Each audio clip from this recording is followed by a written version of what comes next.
toi et aujourd'hui on se retrouve pour une nouvelle vidéo. Aujourd'hui, nouveau concept que je vais lancer sur ma chaîne et qui va être régulièrement présente sur celle-ci. J'ai décidé de me lancer sur un concept de vidéo où je donne régulièrement des conseils aux femmes ou aux hommes parce que j'ai aujourd'hui 23 ans et j'en ai bavé en amitié, en amour ou professionnellement parlant. Et donc ça veut dire qu'aujourd'hui je peux vous aider à vous orienter vers de meilleures décisions ou de choix afin que vous puissiez enfin être la meilleure version de vous-même. En gros, moi je suis là pour booster votre confiance et votre mental pour que plus jamais vous rentrez chez vous en vous disant putain j'ai passé une mauvaise journée. En tout cas, j'espère que ce format de vidéo va vous plaire et je vous laisse avec la suite de la vidéo. Je suis bien évidemment accompagnée de mon cocktail préféré, l'Aperol Spritz, la Dolce Vita. Bien évidemment, l'abus de l'alcool est dangereux pour la santé et à consommer avec modération. Santé à nous tous. Aujourd'hui, je vais vous donner 5 conseils de façon générale afin que vous arriviez à mieux vous positionner dans votre vie et être la meilleure version de vous-même. On commence par le premier conseil qui est très logique et que vous avez déjà entendu un peu partout, qui est ne dévoile pas tout. Assez pour que les gens se posent la question, mais pas trop pour pas que les gens vous nuisent. En fait, moi je trouve ça incroyable de parler de ses projets. En fait, quand t'es passionné par quelque chose, Dieu merci, j'espère que t'as des étoiles dans les yeux. Mais il faut toujours faire attention. C'est triste à dire, mais c'est la réalité. Il y a beaucoup de gens qui n'aiment pas que tu brilles plus qu'eux, ou alors ils préféraient que tu restes bien bas. Mais il y a une chose que j'ai apprise depuis que je suis en France ou même depuis le lycée, je n'abaisserai mon feu ou ma lumière juste pour que les gens se sentent à l'aise, qu'ils sont mal dans leur peau. En fait, les gens ils aiment te voir réussir, mais seulement quand ça les dépasse pas en fait. Et en fait, plus tu vas parler de tes projets à des gens qui ne sont pas de confiance, et ben plus ils vont essayer de te nuire ou te décourager tout simplement. C'est pour ça qu'il est important de savoir qui sont ses amis proches ou les personnes dans ton entourage et de savoir aussi ce que tu dis. Il faut savoir les laisser sur leur faim quoi. En fait, il faut juste que tu te dises qu'il y en a qui ont le droit de le savoir et d'autres non. Et en fait, tu vas te rendre compte quand un jour tu vas dévoiler un projet à toi et que soit ton collègue ou ta partenaire va te voler l'idée ou bien te poignarder un coup dans le dos ou même juste se moquer de ton idée. Et mine de rien, ça blesse et ça fait extrêmement mal. Et toi, t'as rien demandé, tu veux juste bien faire les choses. Donc c'est hyper important de doser ce que tu dis. Moi, par expérience, j'ai déjà des fois dit à des personnes que je pensais qui étaient mes amis que voilà, j'ai réussi à choper un client, enfin choper dans le sens signer un client, hein, pas choper,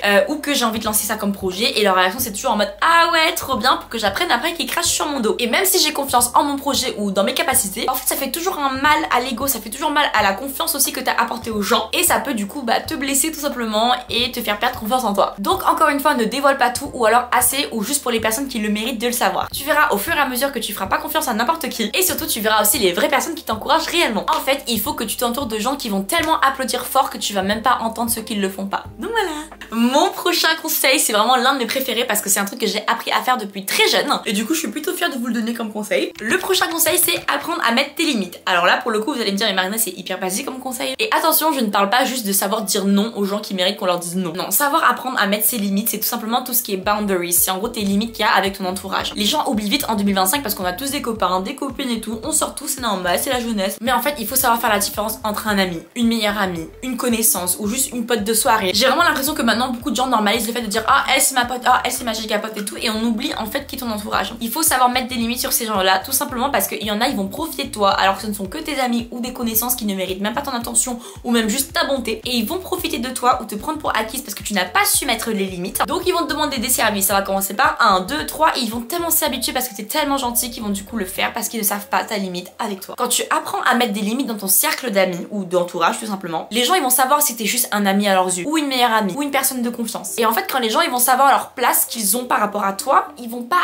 être aussi à l'aise à te demander des services. Il ne faut pas laisser le privilège à des gens qui ne sont même pas dans ton cercle renfermé de te demander des services comme si t'étais leur petit chien en fait. Quand les gens connaissent leur place par rapport à toi, tu verras qu'il y aura moins de gens qui vont te déranger. J'ai trop eu l'habitude de dire oui t'inquiète je suis dispo, ouais t'inquiète je te fais ça, ouais je t'envoie ça dans quelques heures et tout, que les gens ils ont trop abusé de ça. Et en fait très tôt moi j'ai commencé à dire mais en fait pourquoi je te ferais ça comme service, t'es même pas une amie à moi. Et les gens le prennent mal et c'est ok. C'est pas parce que j'ai passé 2-3 soirées avec toi au bar que ça veut dire que t'es ma copine. T'es une copine de soirée que je croise en soirée, que je vais te dire bonjour, je vais taper la bise, que je vais boire un coup avec. Par contre t'es pas ma pote. Et ça c'est hyper important de savoir le faire. Parce que quand les gens vont te demander mais pourquoi tu m'aides pas, bah on n'est pas amis. Et en fait ça leur remet directement à leur place. Et c'est pareil en amour. Il faut savoir qu'il y a des potes à toi qui vont être des personnes qui vont jamais rien tenter avec toi, qui vont être hyper loyales et qui vont extrêmement respecter ton partenaire. Et puis t'en as, on appelle ça des chiens de la casse, qui vont pas du tout respecter que tu sois en couple et eux ce ne sont pas des amis ou juste des mecs qui sont sympas. Ok. Quand tu vas commencer à faire un tri autour de toi et placer les gens selon leur catégorie, et bah tu verras que tu auras beaucoup plus de paix dans ta vie et moins de gens à te préoccuper. Et ça c'est très important. En troisième, on va avoir un conseil qui fâche, mais moi personnellement ça m'a toujours aidé, que ce soit pour me retrouver ou juste pour m'affirmer, c'est de dire tout haut ce que les gens pensent tout bas. Et bien évidemment, il faut que ça soit pertinent. Je suis pas en train de vous dire de commencer à foutre la merde partout et de vous embrouiller avec n'importe qui. Non, vraiment pas, ça c'est juste gênant. Vous voyez ces gens qui s'embrouillent pour rien et tout dans les bars ou dans les rues juste pour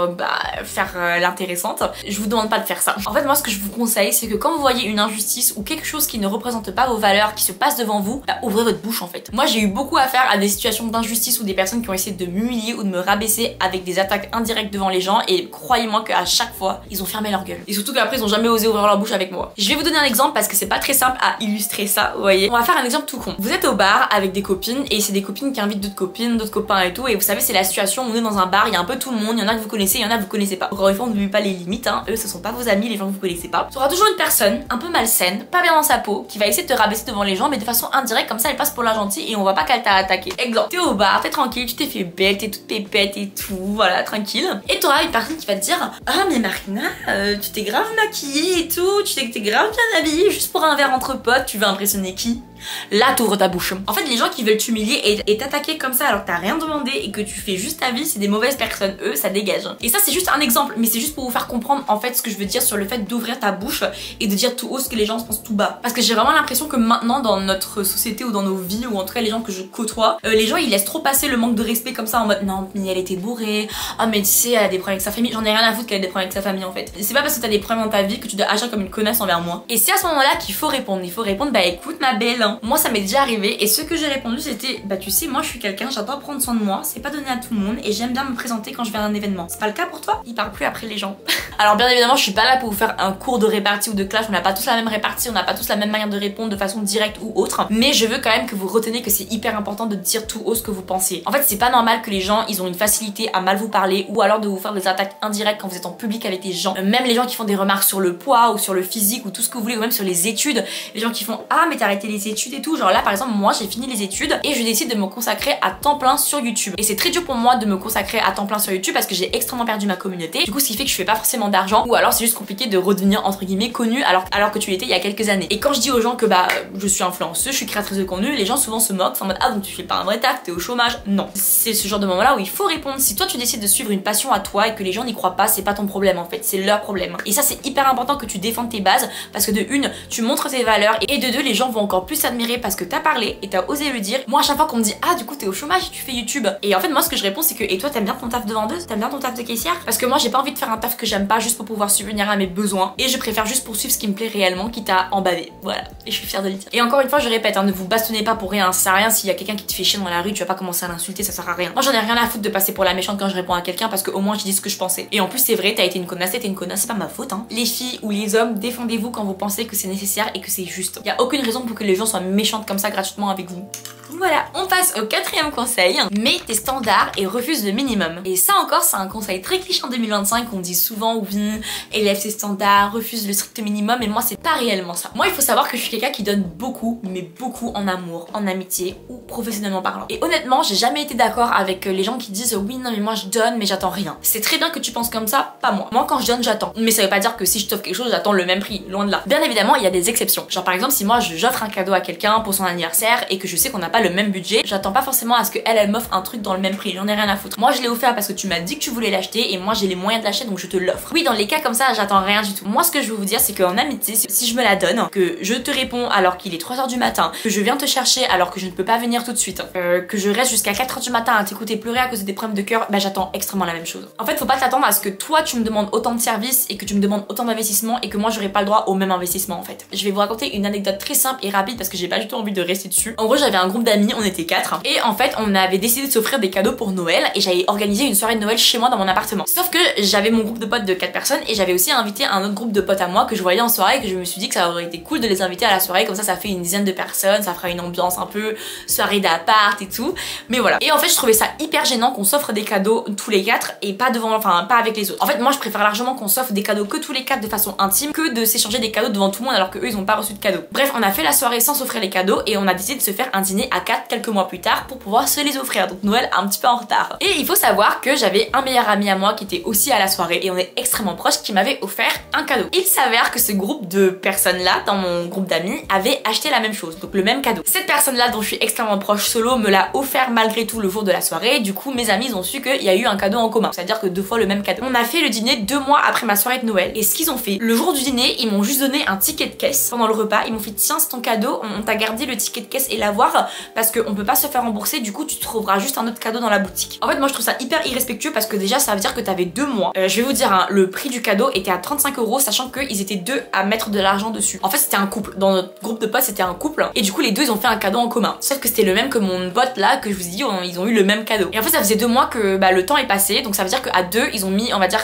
15 €, 16 € chacun. Et en fait moi encore une fois le prix j'en ai rien à foutre, mais c'est le fait que t'as eu 2 mois, trouver quelque chose ou faire une meilleure présentation et tu décides de me donner un bout de ticket de caisse pendant un repas sans même le mettre dans une enveloppe ou m'écrire un petit mot. Et ça je suis pas d'accord. Ça j'accepte pas en fait, et c'est pour ça que je suis plus amie avec eux d'ailleurs. Et je sais qu'il y en a qui vont dire ouais mais Marina imagine ils avaient pas les moyens et tout. Les deux dans tous les cas ils ont mis 15-16 € vu qu'en tout c'était 34-35 €. Il faut savoir que moi une de mes marques préférées c'est Rituals, j'adore cette marque. Un coffret Rituals coûte 25,90 et un coffret où il y a 4 produits à l'intérieur avec des bougies, du gommage, un gel douche, un produit Rituals 25,90. Ce qu'ils m'ont offert c'était 35 € à 2. Encore une fois moi j'adore le vin rouge, je suis extrêmement passionnée de vin. Ma bouteille de vin préférée tu peux la retrouver au Carrefour pour 9 €. Pour moi c'est pas une question de budget, c'est pas une question de temps ou je ne sais pas quoi, c'est une question qu'ils avaient pas voulu donner autant que je donne parce que moi j'ai offert des cadeaux à ces deux personnes là qui sont pas non plus hors budget hein. Je suis vraiment restée dans les 30 € aussi par personne et tout, mais c'est des trucs que je savais que eux ils aiment. C'est vraiment pour vous faire le topo de, pour moi c'est pas normal en fait, c'est pas normal qu'une amie que tu connais depuis extrêmement longtemps, à qui vous faites des restos ensemble, vous offrez des bars, vous offrez des cadeaux et tout, ne fasse même pas l'effort alors qu'elle avait le temps de le faire et les moyens de le faire. Et quand bien même elle m'aurait juste offert le ticket de caisse, j'aurais apprécié une enveloppe, une petite lettre écrite à la main, excuse-nous et tout pour tout. Ça aurait suffi. Et ça je suis désolée, c'est un truc que j'accepte pas. Il faut arrêter d'accepter ce que les gens vous donnent alors que c'est pas ce que vous donnez. Moi j'en ai rien à foutre de ouais non mais faut pas s'attendre à des trucs, quand tu offres c'est pour le plaisir, mais moi quand j'offre ça me fait plaisir. Mais j'espère que dans 2 ans, 1 an ou quand il y aura un événement qui me concerne moi, tu fasses autant la même chose. Et c'est pas une question de prix. Pour moi ces trucs de limites et de standards tu dois les avoir partout, que ce soit au travail, en ami ou en amour. Pareil en amour. Si ton mec il s'abonne à des meufs sur Instagram en maillot de bain et que tu lui exprimes que ça lui plaît pas et qu'il refuse de le faire, je suis désolée mais pour moi ça dégage. Pour moi tu dois prendre en compte que je n'apprécie pas ça et que je ne ferai jamais ça. Et commencez pas avec vos commentaires en ouais non mais c'est juste que t'es mal dans ta peau. Je suis pas mal dans ma peau en fait, c'est juste irrespectueux. Moi je m'abonne pas à des mecs torse nu sur Instagram. Moi je ne mate pas les mecs dans la rue ou quand je suis en bar ou en boîte avec mes copines, je reste qu'avec mes copines. Et encore je vais même pas en boîte depuis que je suis en couple parce que je trouve ça très irrespectueux. Ou alors si je vais en boîte c'est avec mon mec. Et les personnes qui vont me dire ouais mais tu sais c'est une question d'argent etc ou je sais pas quoi, non faut arrêter avec ça. Tu peux écrire, tu peux prendre un bout de papier que t'as chez toi, tu fais un poème, t'écris un truc je sais pas, tu lui mets des mots doux dans sa poche, ça ne coûte rien du tout. Imprimer des photos à la Fnac c'est même pas 1 €, tu fais un beau collage sur Canva, c'est gratuit,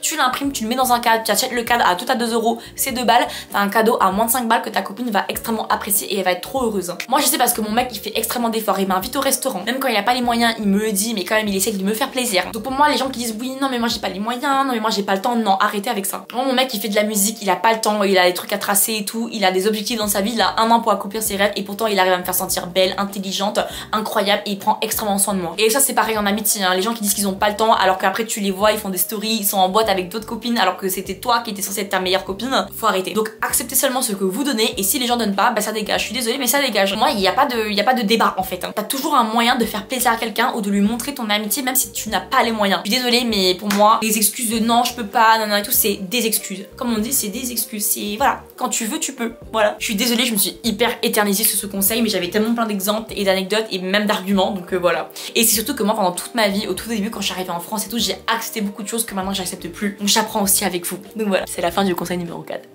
Mais on arrive à la fin de la vidéo où je vais vous donner mon dernier conseil. Et ça c'est un conseil que j'ai pas trop vu dans les vidéos que je regarde des fois parce que moi j'aime beaucoup regarder les vidéos motivation et tout des femmes qui t'aident à t'endurcir, à devenir meilleure. C'est aussi pour ça que j'ai envie de faire ces vidéos là, c'est pour vous aider parce que souvent ce sont des youtubeuses américaines anglophones. Donc là je vais être la petite youtubeuse française qui va vous faire bouger les fesses. Le conseil c'est de rendre chaque moment spécial, t'es iconique meuf. Pour vous expliquer ce conseil, je vais un peu vous donner des détails sur moi et ce que je fais et comment je me comporte dans la vie de tous les jours en dehors des caméras. En gros moi je suis quelqu'un qui considère les petits moments comme l'événement de l'année. C'est-à-dire par exemple pour mon anniversaire l'année dernière, j'ai fait des invitations sur Canva en ligne et j'ai mis le thème Aperol Spritz. Et j'ai obligé les gens à venir avec un élément orange à mon anniversaire alors que pourtant mon anniversaire s'est fait chez moi. Je rends un événement qui peut paraître simple comme un événement incroyable. Pareil quand je vais dîner avec ma meilleure copine et que les gens me demandent qu'est-ce que je fais alors là c'est le repas du mois. C'est mon rendez-vous mensuel avec ma copine où on se voit, on se fait plaisir, on mange bien, on boit bien et on rentre bien. C'est extrêmement important de rendre chaque petit moment quelque chose de hyper iconique dans ta vie. 1, ça montre vos standards. Un petit gars avec le conseil d'avant. De 2, ça montre que pas n'importe qui peut être invité et être là à des événements avec vous qui sont si importants. Encore une fois, ça pose les limites avec ceux qui veulent être invités. Moi, quand je vais quelque part, je me la donne et quand je dis je me la donne, je me la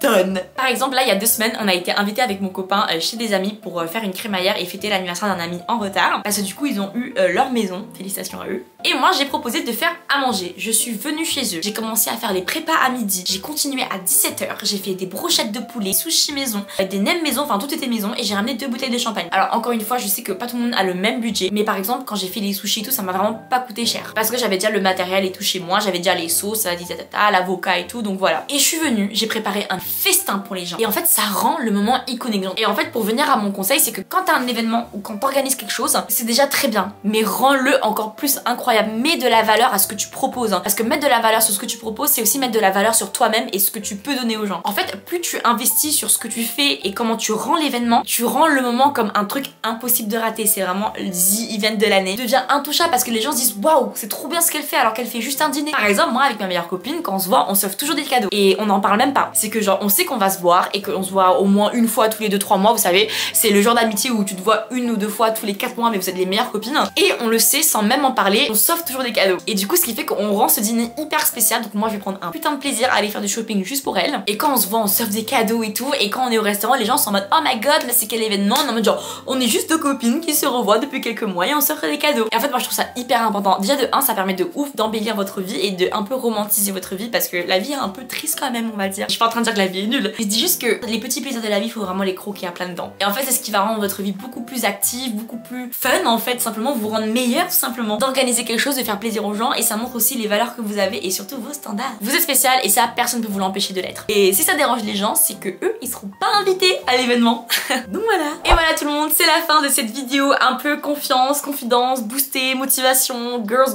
J'ai mis un petit mood un peu cocooning pour cette petite vidéo avec des petites lumières et tout. En plus, il fait un peu nuit là. Donc j'espère que ça a été cocooning pour vous et agréable. Moi, je veux vraiment être votre coach de vie entre guillemets. C'est-à-dire que via mes expériences, via ce que j'ai vécu et tout, j'aimerais pouvoir aider les filles de mon âge ou les filles plus jeunes que moi. Des conseils que j'aurais voulu connaître quand j'avais 18 ans. Et juste de vous réveiller en fait les girls ou les hommes aussi. Vous avez clairement le potentiel de devenir genre juste la bad bitch que vous pensez être le personnage principal de votre vie. Il y a rien qui vous empêche et moi je suis là pour vous aider à vous embellir et à faire en sorte que vous atteigniez cet objectif. En tout cas, j'espère que mes 5 conseils pour devenir l'une des meilleures versions de vous-même vous aura servi. Et on se retrouve bientôt pour de nouvelles vidéos dans le même style mais avec des concepts différents, des conseils différents, des thèmes différents. En tout cas, moi je vous fais plein de gros bisous et je vous dis à la prochaine.